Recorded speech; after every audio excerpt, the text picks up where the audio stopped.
This video will cover question 63 from the biology section of the 2018 NSAA paper. In this question, we're told about a piece of DNA which is made up of two complementary strands, each of them being 25 bases long. We're told that 14 of these bases are adenine, and based on that we need to work out which two out of these four statements are correct. So before we get to the statements, we need to think about the information we have.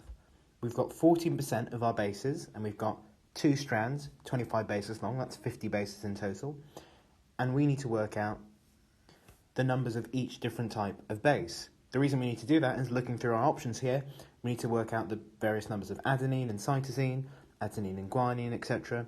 Also worth noting that 50% of bases is the same as 25 bases, since we have 50 bases in total. Okay, so we've got 14% adenine. Well, that must mean, since adenine pairs with thymine, there must be 14% thymine. We've got 50 bases in total, so we can just halve that to find the number of adenine and thymines, because 14% of 50 is 7. Okay, so now that we've worked that out, we can think that we've got 36 bases left, because these two add to 14.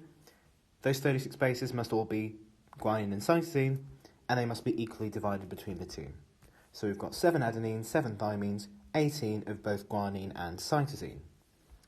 Now that we know that, we can approach our questions.